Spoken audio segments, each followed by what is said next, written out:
राज्याच्या किमान तापमानामध्ये वाढ झाल्यामुळे गारठा कमी होतोय। राज्यात बहुतांश ठिकाणी पारा पुन्हा 13 अंशाच्या वर गेलेला आहे। येत्या काही दिवसात राज्याचं तापमान 2 ते 3 अंशांनी वाढण्याची शक्यता हवामान विभागानं वर्तवली आहे। त्यामुळे नवीन वर्षाच्या स्वागताला राज्यामध्ये गारठा कमी जाणवणार आहे।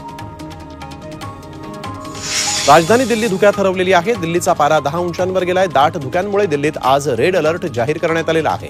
दिल्लीतील प्रदूषण आणि धुकं यामुळे दृश्यमानता शून्यावर गेली आहे। दिल्लीसह पंजाब, हरियाणा आणि चंदीगडमध्येही रेड अलर्ट जारी करण्यात आला आहे।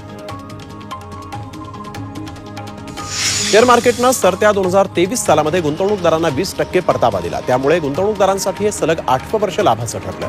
मात्र वर्षातील अखेरच्या सत्रात प्रमुख निर्देशांक सेन्सेक्स आणि निफ्टीमध्ये घसरणीसह हा शेअर बाजार बंद झाला आहे। देशात कोरोना रुग्णांचा आकडा हा दिवसेंदिवस वाढतोय। गेल्या 24 तासांमध्ये कोरोनाच्या 743 नव्या रुग्णांची भर पडलेली आहे, ज्यामध्ये 7 रुग्णांचा मृत्यू झालाय। मृत्यू झालेल्यांमध्ये केरळमधल्या सर्वाधिक 3 रुग्ण। अमृत नोनी आर्थो प्लस, ये एक प्रूवन फॉर्मूला। इसमें मौजूद नोनी फल के गुण और आयुर्वेदिक जड़ी बूटियां शरीर को जरूरी पोषक तत्व देने के साथ साथ हड्डियों और जोड़ों के घिसने, उनमें होने वाले सूजन और दर्द को रोकने में मदद करता है। दर्द मुक्त जीवन के लिए अमृत नोनी ऑर्थो प्लस समावेश आहे। कर्नाटकात 2 मृत्यू झालाय, तर छत्तीसगड आणि तामिळनाडूमध्ये 1 मृत्यू झालाय। महाराष्ट्रातही कोरोनामुळे काल 1 मृत्यू झाला होता। देशात कोरोनाचे आतापर्यंत 3997 सक्रिय रुग्ण आहेत। नाशिक महानगरपालिकेच्या सिटीलिंक बसचा घोळ हा अद्यापही सुरूच आहे। 50 बसेस बंद ठेवण्यात आल्यामुळे प्रवाशांचे मोठ्या प्रमाणात हाल होत आहेत। नाशिक रोड डेपो परिसरातील सर्व बसेस आल्या असल्यानं रेल्वेनं बाहेरगावाहून येणाऱ्या आणि बाहेरगावी जाणाऱ्या प्रवाशांचे हाल होत आहेत। वेगवेगळ्या करारांच्या न्यायालयीन वादामध्ये सिटीलिंक बस सेवा पूर्णपणे अडकली आहे।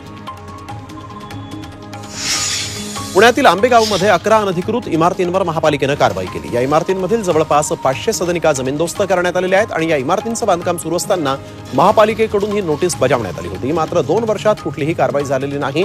त्यानंतर नागरिकांनी या ठिकाणी घर खरेदी केल्यानंतर महापालिकेला जाग आली। यामुळे सर्वसामान्य नागरिक आता पैसे भरूनही बेघर झाले आहेत।